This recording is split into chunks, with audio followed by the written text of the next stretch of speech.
Now, some of you may not know it, but the U.S. Attorney's Office now has a reentry initiative.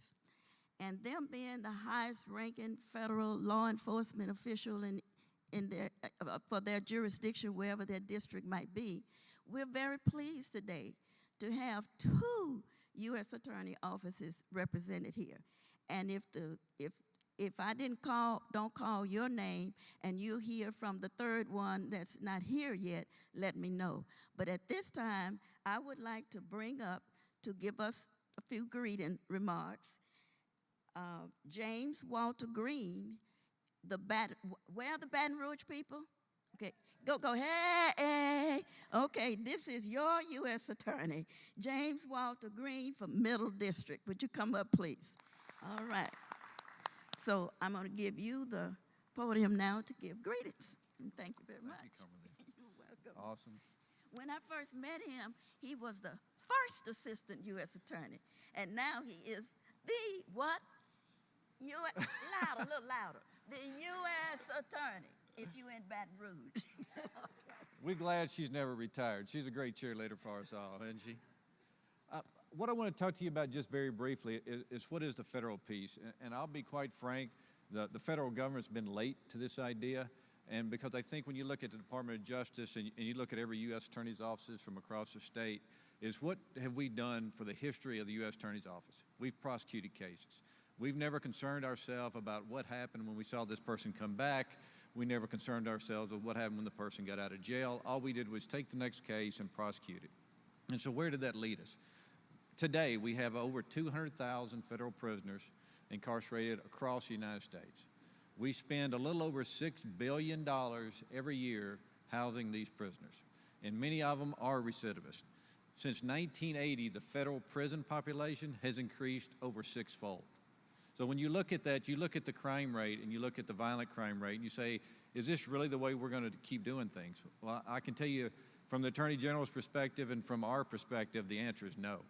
You can't build enough prisons, you can't hire enough judges, you can't get enough prosecutors, and you can't hire enough police officers just to keep arresting people and put them in jail without doing something on the society end and giving people a helping hand.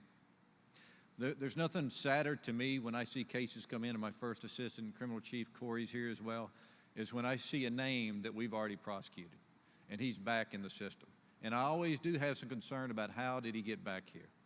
So this is what the federal government's now doing. It's the Smart on Crime initiative. You may have heard about it in the papers and the Attorney General has spoken about. It's devoting money on the back end and on the front end of reentry. So what are we doing? We're partnering with our federal probation offices. We're partnering with our local BRAVE partners. And Mr. Clarence Rambo will be here later today, the chief, but I see Lisa back there right now from United States Probation and Parole. And what we're going to start kicking off in the next 60 to 90 days is we're going to start counseling our prisoners that are released to East Baton Rouge, federal prisoners. We're going to try to offer them the same services with James' help to try to get them some things that they need to make sure they don't reoffend. Probation and Parole has been given money to help get people TWIC cards. They've been refunded even though the budget's been cut. We're pouring money into this side of it because we know if we can take some of this $30,000 a year it costs us to incarcerate someone, if we can lower that amount and put it back into society and stop people from reoffending, that's a much better way to spend our money. The second thing is we've talked about money and numbers, and that's the pragmatic view that we just can't do it the way we've been doing it. But the second part is we owe it to our society. We don't need to take people and keep putting them back into prison, removing them from their neighborhoods and their children and not giving them the ability. So what we want to do is give them the tools. We want to try to get them jobs. We want to try to do job counseling. Collins Harper, who does our LACC outreach, our office, for over a year now, he's volunteered his time down at the O'Brien house, our halfway house, and he's been doing job skill training. He's been reviewing resumes. He's been doing mock interviews. And he's got some successes he could tell you about it. People are starting to get jobs. And what's great about it is they feel good about themselves. Because we know if you give some people a chance, you don't want to go to prison. That's not somewhere anyone wants to go. Sometimes they fall into ways and they wind up with their bad peers.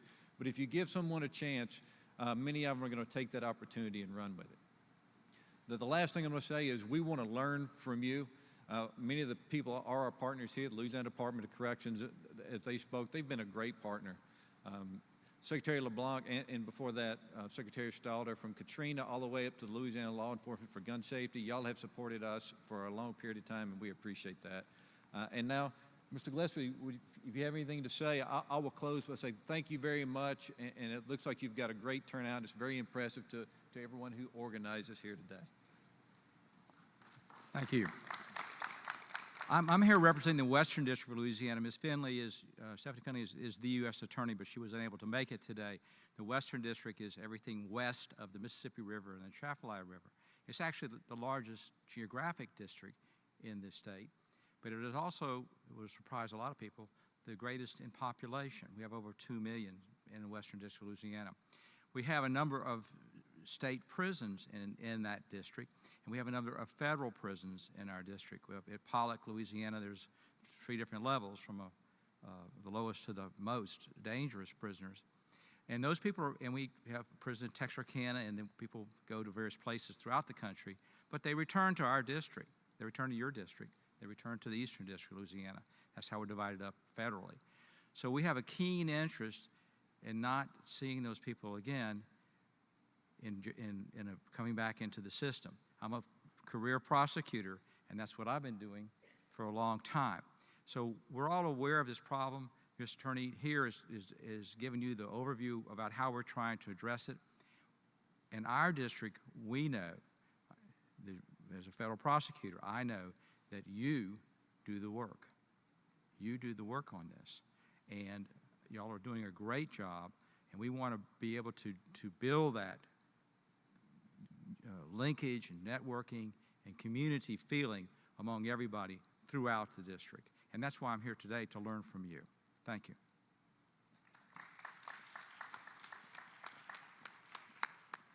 Okay, let's give these gentlemen another a round of applause. They represent you at the highest level possible as the high-ranking officials, federal law enforcement officials in each state.